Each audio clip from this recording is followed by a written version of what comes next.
Good morning, everyone. This morning we are going to elaborate state education system. State education system was introduced in 2009 by Dr. Robert Slavin of Johns Hopkins University. As you know, Johns Hopkins University is one of the defining universities in the world located in USA. State education system. The full form of STAD is Student Team Achievement Division. Now, what does it mean? It is totally different, absolutely unlike Indian education system. In India, all the 40, 50, 60 students are sitting in the same class. And the teacher is teaching them all simultaneously, like a shepherd is driving all the cows with one stick. What happens in Indian system? 10% of students sitting in the class are top rankers. Other 10% are mid rankers. Rest of them are low rankers. Some of them are not able to understand anything. And other students are there, they can understand every single thing in a jiffy. But teacher actually teach them simultaneously, same way, like all the students belong to the same level of their understanding, same level of their ability, their capability, their comprehension. But now it doesn't happen like that nowhere in the world. A class of 50 students, you can probably segmentize them in 5 different groups.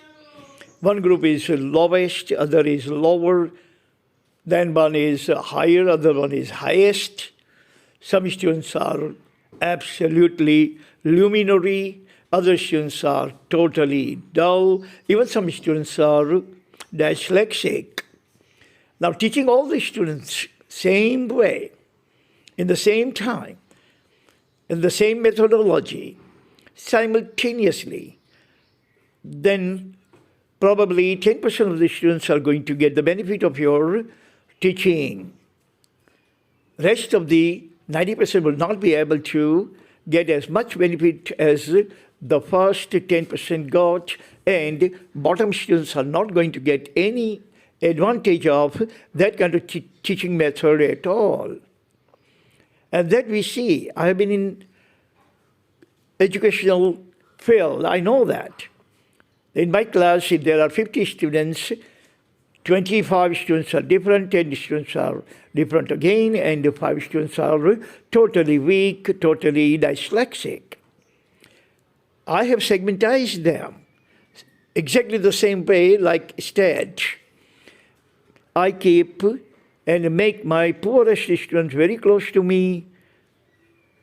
Second-ranked students are a little bit away in the center of the class, and the best students are always at the end of the class because they don't need any help. All the help, 100% of help is needed by those poorest students in the class. So if I teach them all the same way as other classes the teacher teaches, then only top-notch students are going to get benefit of my education, those who are the luminary students. But those students who are dyslexic, very poor, who need lots of help, who have never gotten any kind of help in the past, these kind of students will be left out. They are never going to learn anything at all.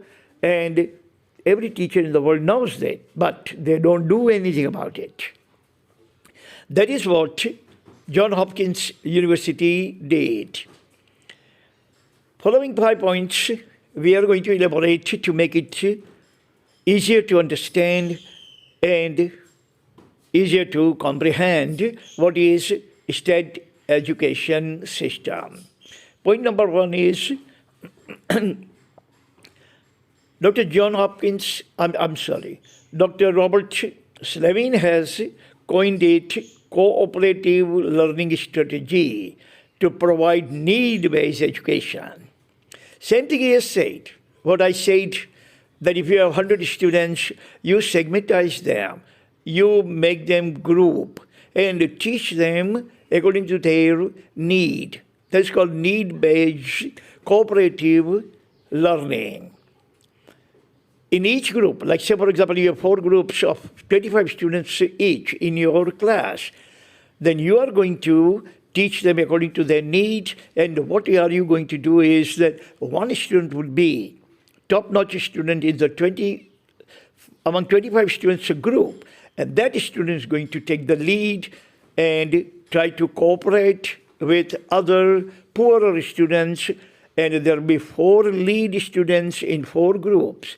And these 4 lead students are going to carry out educational activity among their peers, among their colleagues in the group of 25. That is known as cooperative learning. Every student cooperates, every other student who is lagging behind. And this way, all the students actually culminate to the same higher level. There will be no levels, top level, bottom level, middle level, upper middle, no levels at all. Point number 2, small group of students with different level of ability to understand. Teachers are going to make small groups of students.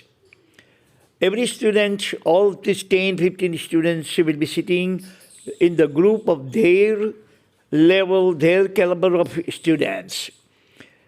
Like one group is there in which, we can say the lower students are sitting, second group, little higher students are sitting, third group, mid-level students are sitting, fourth group, top-level students are sitting, and this way, education will be given to the student according to his capability, his ability, his caliber.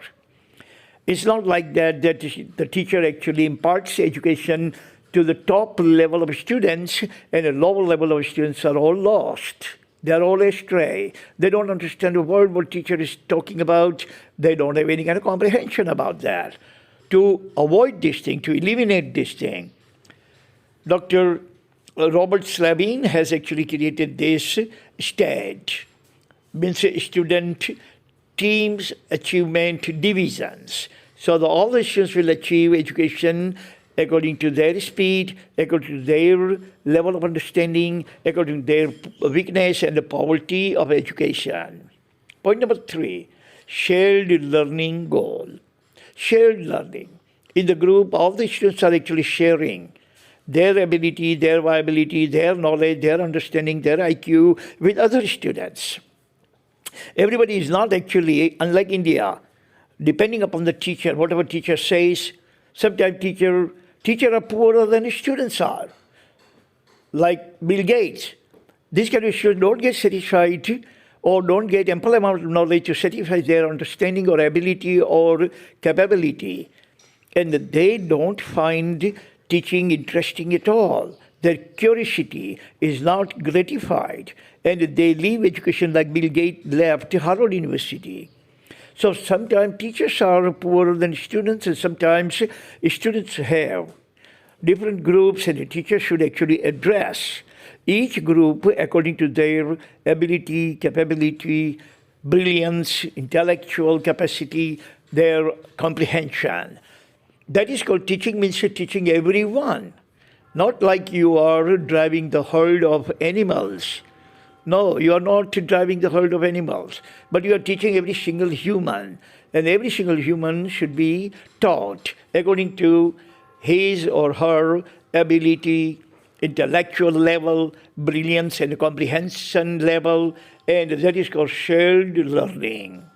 So shared learning goal means top level students are going to help lower level, and they are going to help yet lower level, and they are going to help totally lowest level of students. And this way, education will be proliferated. Education will be proliferated. Education will spread among the students, and every student will be filled with same kind of, same quality, same quantity of education. Number 4, jigsaw technique. Students rely upon each other for success.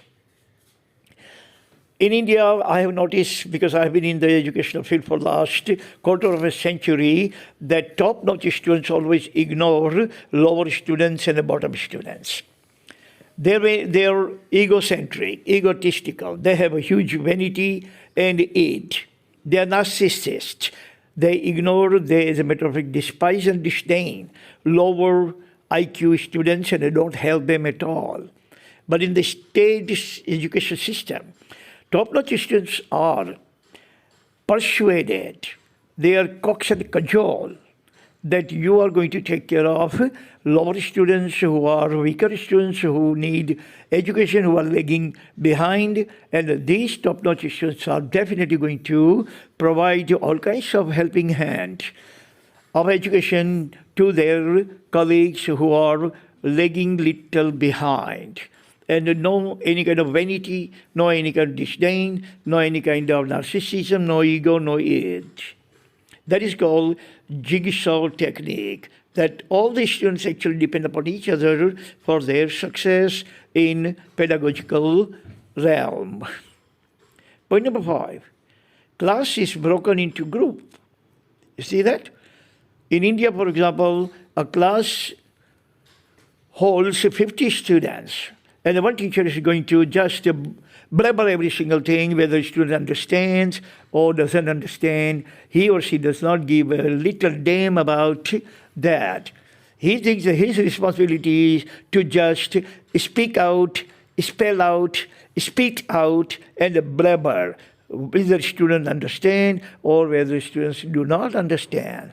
That is satanic practice of giving education. Even I would say that even Satan would not actually go to that satanic extent of ruining a student's life by no other but their own teachers. Teacher cannot be teacher without having empathy for students. Teacher cannot become a teacher having love and affection for students. Teacher cannot become a teacher without having any kind of passion and compassion, any kind of care and share for the students. These teachers are not teachers, they are terrorists. They are destroying the students' absolutely positively innocuous and innocent students' life, career, future, everything for their own lousy, altruistic thinking. These are the lowest class of teachers. They are not worth calling a teacher who destroy the future of our nation. Future of our nation is not Reliance or Tata or Birla or Bajaj. Future of our nation is what they call in England little angels, means students. And these students don't give a hell about that, don't give a damn about it, and they are just like a dog who is looking for bone. These teachers are looking for their bread and butter. Salary they are earning is actually bloody salary. That's only the thing they want, nothing else. This kind of teachers cannot teach, and this kind of teacher don't belong to, don't deserve to be in the class absolutely positively. They should actually make the group of the students, and in group they should teach them according to their level.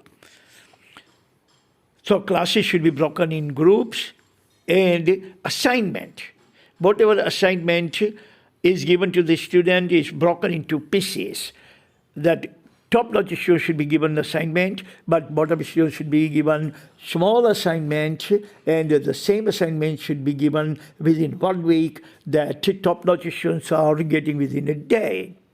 So this is what I'm not talking, it's John Hopkins University is talking, and this is not envisioned by me, envisioned by Dr. Robert Schleving, the professor of John Hopkins University. That is called State Education System and top 20 nations in the world where education is the best. They all have adopted a state education system. I'm going to write about those 20 best nations in education in my article today. Thank you very much for listening. That's all the time we have today. That's all the material we have today to speak. Tomorrow we're going to speak about something else.